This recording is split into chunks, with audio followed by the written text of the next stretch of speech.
안녕하세요. 네오 아재TV입니다. 오늘은 AI 트렌드 한번 이야기해 보도록 하겠습니다. 어, 오픈 알고리즘, 예, 오픈 소스 이야기인데요. 이게 이제 AI 쪽의 오픈 소스가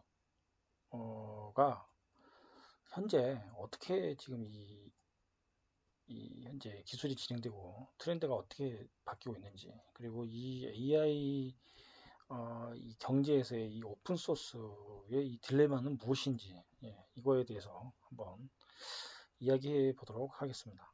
이 주제를 가지고 하는 이유는 AI가 지금 굉장한 그 각광을 받으면서 전 산업, 전 국가 별로 이 AI를 도입하려고 다들 이렇게 그 시도를 많이 하잖아요. 하지만 대부분 많이 실패를 하고 있죠. 왜 실패를 하고 있는지, 그리고 그 AI가 화두인데 이거의 어떤 한계와 문제점을 알아야 우리가 AI 기술에 대한 어떤 환상을 좀 어, 걷어내고 현실을 볼 수 있는 기회가 되지 않을까 싶네요. 이 자료는 정보통신정책연구원에서 AI 관련된 트렌드를 계속 발간하는 보고서입니다. 음, 일단은 그 요즘 AI 관련해서 우리나라에도 이 오픈, 그러니까 이 AI 관련해서 하나 이슈가 된 게 이 네이버의 부동산 플랫폼인데요. 이 공장이 제재를 받았죠. 이게 무슨 내용이냐면 그 네이버가 그 이 부동산 114라든지 이 부동산 관련 업체들하고 네이버하고 이 제휴를 맺었어요. 그래서 여, 이 데이터가 네이버가 이 데이터를 가지고 있는, 그러니까 부동산 관련된 거래 정보라든지 고객 정보라든지 이런 시장 관련 동향이라든지 이런 데이터들을 갖다가 네이버가 네이버의 이 플랫폼에서 이 중계를 해주면서 이제 이 데이터를 수집한 거죠. 근데 이 데이터를 제3자에는 제공하면 안 된다. 그죠? 시장의 다른 진입자한테 이 정보를 이 부동산 업체들이 다른 업체에다가 제공하면 안 된다라는 또 계약이 있는 거예요. 근데 이제 카카오가 이 시장에 뛰어든 거죠. 이 부동산 중개 플랫폼 시장에. 그런데 이제 이걸 가지고 이제 이 부동산 업체들을 이제 그 한마디로 제공하지 마라, 카카오에. 그래서 압박을 한 거죠. 그래서 이제 공정위가 이건 시장이 불공정이다라고 제재를 한 겁니다. 이런 그 현상, 그러니까 이런 사건이 벌어진 이유는 바로 이 데이터라는 것이 결국에는 기업의 아주 중요한 핵심 자산이 됐다는 그런 의미이고요. 이게 바로 시장 지배력의 원천이다.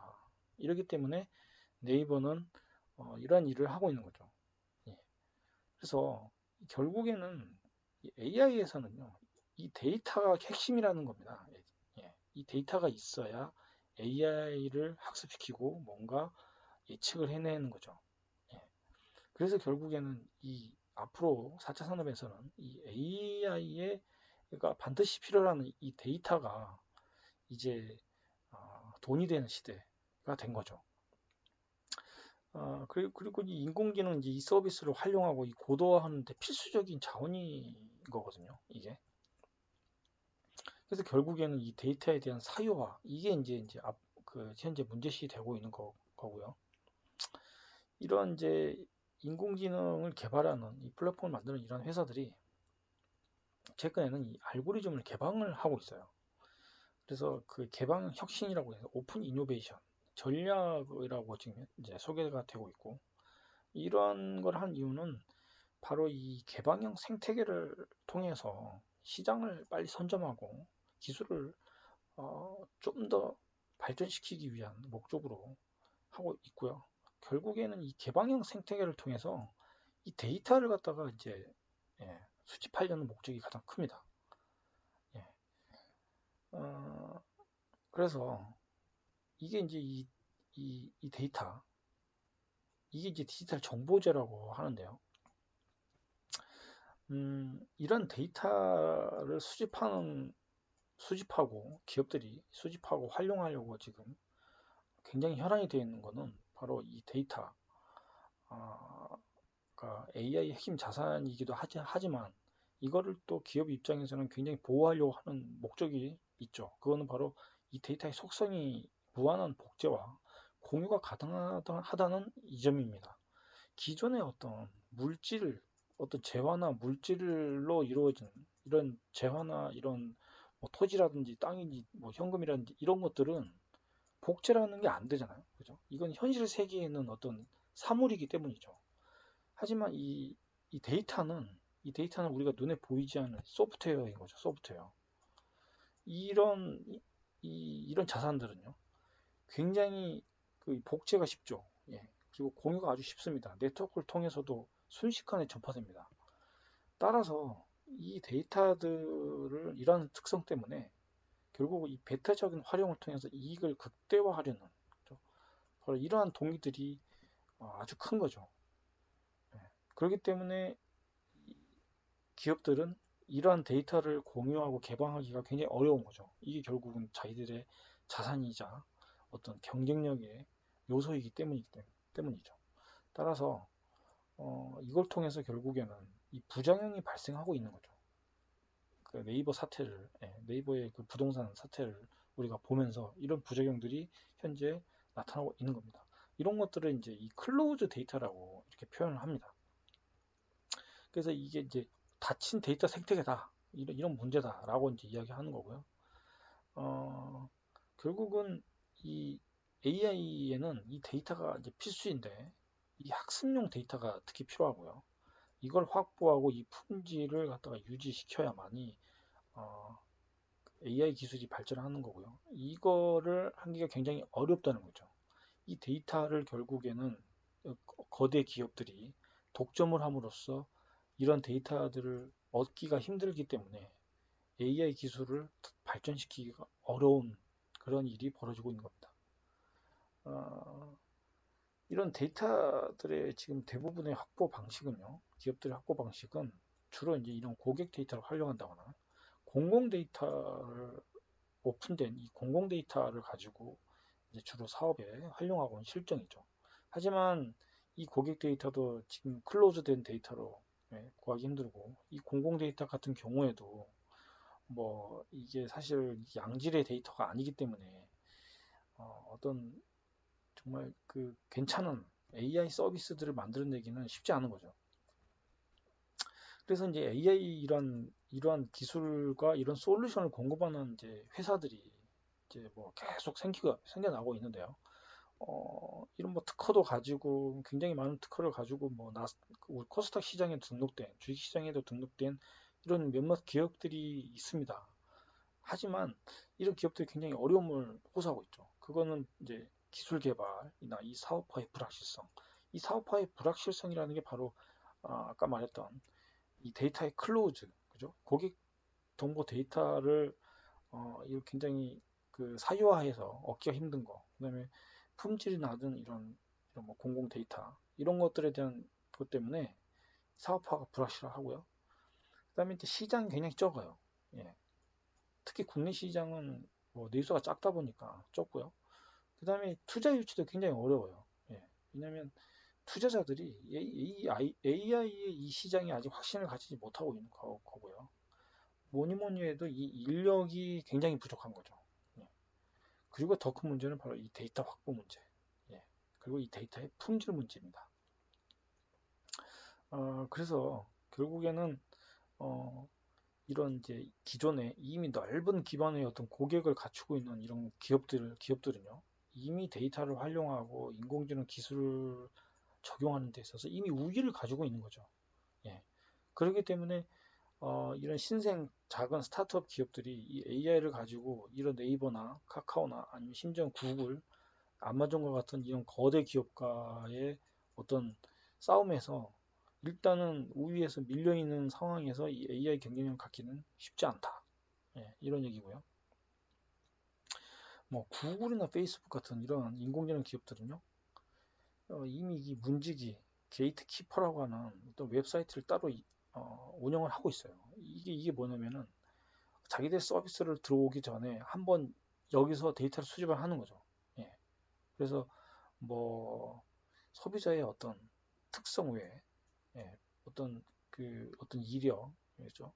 이렇게 웹 브라우징, 그죠? 인터넷을 막 이렇게 싸돌아다니면서, 그죠? 데이터를 검색하고 하는 거에 대한 이력들, 그 다음에 그 사람이 뭐 포스팅하는 것들, 그 다음에 이 소셜 미디어에 업로드한 이런 데이터들을 이 게이트키퍼라는 웹사이트를 통해서 이미 이것들을 다 수집을 하고 있는 겁니다. 여러분이 인터넷에 구글이나 페이스북에 접속한 그 순간부터 구글은 이 게이트키퍼를 통해 가지고 여러분의 정보를 다 수집해서 속속들이 다 알고 있는 겁니다. 그래서 나중에는 여러분들이 좋아하시는 제품, 그 다음에 여러분들이 관심 있어 할 만한 어떤 정보, 이런 것들을 가지고 미리서 알려주는 거죠. 예, 대표적인 게 유튜브 같은 거를 보시면은 금세 알 수 있습니다. 구글에서 검색한 그 데이터를 기반으로요, 유튜브에 접속을 하면 관심 있어 할 만한 동영상을 리스트업을 최상단으로 올려서 바로 보여주는 거죠. 그렇게 함으로써 굉장히 지능화되고 똑똑한 그런 서비스를 제공을 할 수 있는 겁니다. 국가 간에도 이런 데이터 경쟁이, 패권 경쟁이 일어나고 있습니다. 왜 그러냐면 이 데이터가 경쟁력이라는 인식 때문인 거죠. 그래서 뭐 EU라든지 이미 이런 법제화를 시켜가지고요, 구글이나 페이스북 같은 기업을 제재를 하고 있고요. 이런 공공 부분에 가치 있는 이런 데이터들을 민간이 활용할 수 있도록 이미 오래전부터 개방을 다 했습니다. 이런 알고리즘 개방도 이제 하고 있는데요. 어, 구글에서는 이 텐서플로우라는 AI 개발 API를 지금 오픈 소스로 공개를 했고요. 파이스터치라고 해서요, 이것도 오픈 소스로 지금 공개가 되어 있습니다. 그래서 많은 사람들이 이러한 개발 플랫폼과 이 개발 툴, 이 개발 API를 통해 가지고 많이들 서비스를 개발을 하고 계시죠. 구글은 이걸 통해서 자신들의 AI 플랫폼을 모든 전 세계에 확산시켜 가지고 결국에는 이 AI 시장을 선점하고 독점하겠다라는 그런 의지가 담겨 있는 거라고 볼 수 있습니다. GitHub라는 이런 개발 어, 소스 코드를 이렇게 관리하고 업로드하고 공유하는 사이트가 있는데요. 이제 일명 소프트웨어 업계에서는 형상 관리 툴이라고도 합니다. 결국은 이 소스 코드나 API를 공유하는 곳이고요. 전 세계 개발자들이 어떤 커뮤니티를 이루고 있고요. 피드백을 가지면서 활발하게 하고 있습니다. AI 쪽으로는요, 이 오픈 AI가 굉장히 유명합니다. 이 오픈 AI도 현재 이런 GitHub를 통해 가지고요, 공개를 했고요. 이 오픈 AI도 여러분 잘 아시는 일론 머스크가 운영하고 있는 회사입니다. 그래서 이 강화학습이라고 해서요, AI에서 굉장히 중요한 핵심적인 건데, 이 강화학습 도구인 짐이라는 걸 또 GitHub에 공개를 했습니다. 그리고 최근에는 계속 굉장한 어떤 AI 관련 서비스, AI 관련 API들을 계속 생산해내고 있죠. 음, 인공지능 뭐 기법에서도요, 가장 활용도가 높은, 그죠? 이 컴퓨터 비전 분야하고 예측 분야에서 굉장히 많은 성과물들이 나오고 있습니다. 주로 많이 쓰는 게 자율주행 차량에 많이 이용되고 있죠. 유튜브에서도요, 지금 8M이라고 해서 유튜브의 동영상에다가 이 라벨링을 해가지고요, 이런 데이터셋을 오픈을 또 했습니다. 그래서 이걸 재배포하고 상업적으로 활용할 수 있도록, 예, 또 공개를 했고요. 이 유튜브에서 이런 데이터들을 공개하는 이유는 바로 이런 데이터셋을 가지고 많은 사람들이 유튜브에 더 많은 접속, 더 많은 어떤 유입을 하도록 하는 정책이라고 볼 수 있습니다. 여러분, 구글이 굉장히 그 AI 분야에서 가장 큰 역할을 하고 있죠. 구글은 어떤 이런 신경 정보 처리 시스템 학회라고 해서요. 논문을 이렇게 전 세계적으로 많은 사람들이 제출을 하는데, 여기 보시면 다 예, 이 파란색으로 보시는 게 다 구글에서 만든 구글 연구원들이 논문을 게재하고 있습니다. 그만큼 구글이 AI 쪽에 굉장히 많은 연구 성과, 투자를 많이 하고 있다는 거고요. 결국에는 이런 구글이 이런 연구 성과를 자신들의 어떤 자산이지만 이렇게 공개하는 이유는 바로 이런 오픈, 그죠?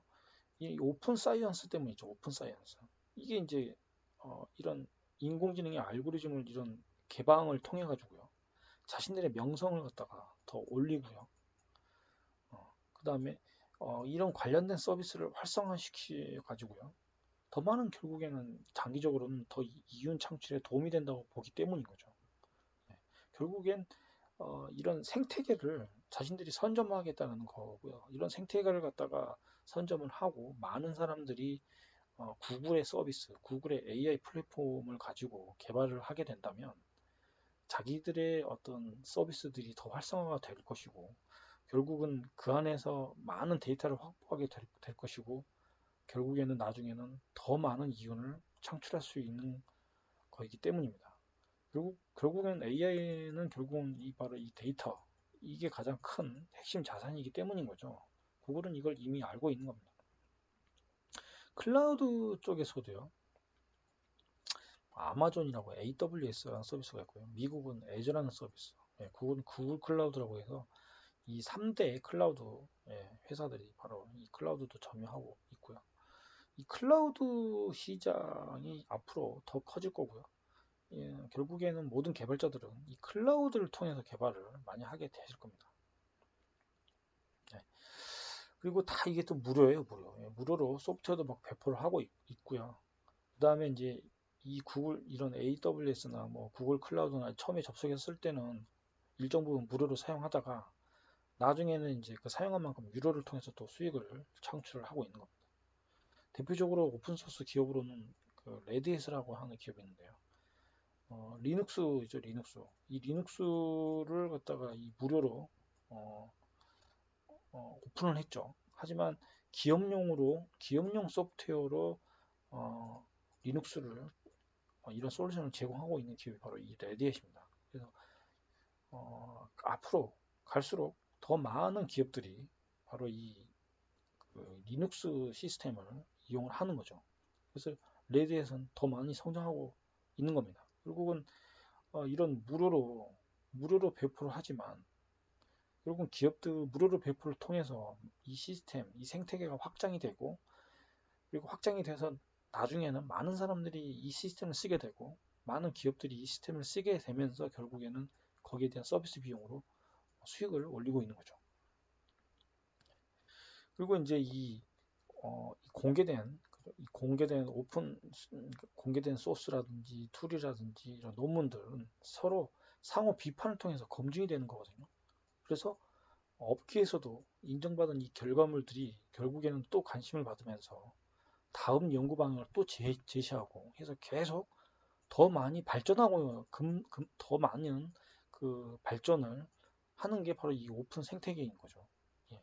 결국은 기업들이 자신들의 연구 성과나 자신들의 자산들을 이렇게 폐쇄적으로 운영을 하는 것보다는 이런 오픈을 통해서 더 많은 성과를 내는 게 더 큰 장점이 있다는 걸 알게 되면서 마이크로소프트도 다 공개를 했습니다. 이제 비주얼 스튜디오라고 하는 자신들의 개발 툴 소스 코드도 이제는 공개하면서 오픈 소스 진영으로 많이 옮겨가고 있죠. 네, 결국은 이 생태계는 결국은 이 명성 시스템과 이 리더 존재가 바로 핵심적인 역할을 하는 거고요. 경쟁을 통해서 지식을 만들어내는 거죠. 예. 그리고 스스로 자발적으로 그러면서 많은 개발자들이 유입되고 하면서 시스템은 더 견고하고 강건해지고 더 발전하게 되는 거죠. 예. 그리고 더 많은 혁신과 기술 개발이 기업은 내부에서 이루어지는 게 아니고요. 바로 이 시장의 위탁에서 자연스럽게 이게 발전하는 거기 때문에 굉장히 굉장히 혁신적인 전략이라고 볼 수 있습니다. 바로 이게 바로 파괴적 혁신이라고 할 수 있습니다. 네. 그리고 복잡한 문제를 창의적으로 해결하는 거죠. 예. 하지만 이제 실패 사례도 있습니다. 이런 오픈 생태계가요. 대표적인 게 바로 이 퀄키사를 예를 들 수가 있는데요.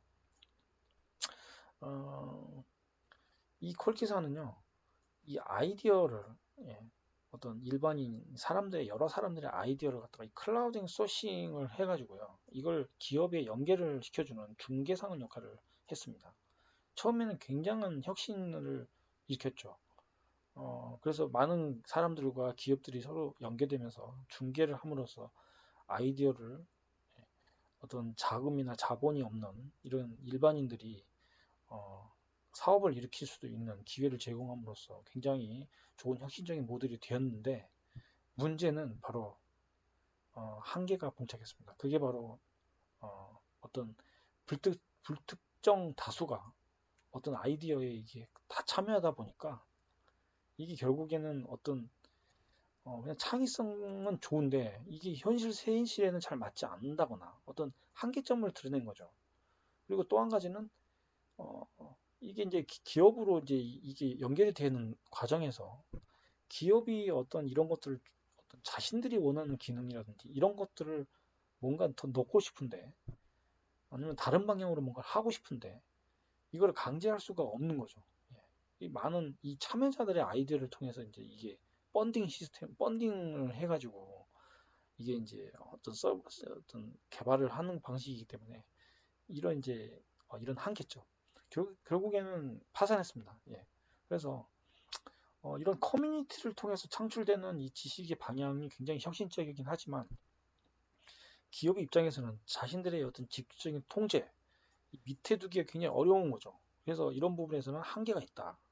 그래서 이 오픈 이노베이션, 이 오픈 소스의 이러한 유효성은 바로 이제 어떤 특정 부분에서 굉장히 유용하다는 건데요. 결국 복잡성이 높고 자신들의 어떤 회사 사내 자원을 활용할 수 있는 여력이 적으면서 떤 프로젝트의 관여자의 성과를 추적을 명확하게 하고요. 이런 명성 인센티브를 같은 걸 부여하기 쉬운 그런 분야, 예. 그런 쪽에 바로 이 오픈 이노베이션 전략은 유효하다고 볼 수 있겠습니다. 인공지능 분야 같은 경우에도 오픈 이노베이션 전략을 쓰고 있고요. 이게 바로 이 인공지능 분야가 바로 이 오픈 이노베이션이 아주 적합한 거죠. 일단 복잡도가 굉장히 높고요. 고도의 어떤 기술이 필요하고요. 그 다음에 기업 입장에서는 이 실패할 가능성이 굉장히 큰 거죠. 그리고 굉장히 큰 연구 분야입니다. 따라서 많은 외부 전문가가 필요하고요. 이런 커뮤니티의 어떤 활용이 필요한 거고요. 결국은 이런 오픈 이노베이션 전략이 인공지능 기술적으로는 굉장히 유용한 겁니다. 예. 그리고 이 어떤 GitHub나 이런 소스 이런 공유 플랫폼을 통해서 이 추적하기가 굉장히 용이하고요. 또 개발자들 입장에서는 자신들의 명성을 금세 알릴 수가 있어요. 굉장한 어떤 그 AI 모델을 하나 만들어서 시장에 공개를 한다면, 아, 그 사람의 이름이 순식간에 업계에 퍼지게 되고요. 바로 아주 명성을 얻으면서 연봉도 올리면서 이직 기회도 갖게 되는 그러한 장점이 있기 때문에 개발자들은 어, 이런 오픈 이노베이션 쪽으로 굉장히 동기부여가 많이 되고 있는 거죠. 데이터 분야는 상대적으로 이제 이런 부분이 좀 어렵습니다. 아까 말했듯이 데이터는 이 분절, 이게 영역별로 이게 다 이렇게 분리되어 있고요. 데이터 어, 어떤 정보 보안을 요구한다거나 또는 개인정보 보호 때문에 굉장히 다루기가 힘들고요. 이 데이터 분석을 통해서 나오는 이런 결과물들을 반출하는 것도 굉장히 법적으로도 굉장히 이게 제약이 있어요. 따라서 이 오픈 이노베이션 전략으로 이 데이터 분야를 갖다가 뭔가 혁신시키겠다는 거는 굉장히 어려운 거죠. 예, 대표적인 게 데이터 반출 문제. 예, 아마존 같은 이런 혁신 기업도 내부 데이터 같은 경우는 논문에 게재하지 않는다고 합니다. 그다음에 이 데이터 분석에 대한 인식의 문제. 예. 최근에 이런 데이터 분석과 과학자, 개발자에 대한 수요가 이게 급증하고 있고요. 이런 데이터 분석에 관련된 이런 부분이 굉장히 이제 그 어려운 거죠. 예, 그래서 그 통계 분석, 이런 통계 분석이라는 것 자체만으로도 굉장히 어려운 학문인데, 이런 게 필요하다는 거죠. 통계 분석. 그래서 최근에 이 통계 분석 쪽으로 굉장히 많은 수요가, 통계학자들이 굉장히 각광을 받고 있는 겁니다. 결국 이 인공지능 알고리즘 소프트웨어라는 거는 이런 개방형 혁신을 통해서 자유롭게 공유되고 있고요. 데이터 같은 경우에는 이 독점적인 사용, 독점적인 어떤 사용을 통한 어떤 우위 확보를 할 수 있다는 점 때문에 어, 이 데이터는 상대적으로 굉장히 개방하고 공유가 어렵다. 이렇게 요약을 할 수 있겠습니다. 뭐 데이터 쪽으로는 이 기업 내에서도 이 법적 제약, 영업 기밀, 뭐 이런 우려가 없는 데이터 이런 거에 대해서만 데이터가 좀 공유되고 있는 상황이라고 보시면 될 것 같습니다. 오늘은 데이터 인공지능과 이 데이터 공유에 대한 한계점에 대해서 한번 알아봤습니다. 예, 시청해 주셔서 감사합니다.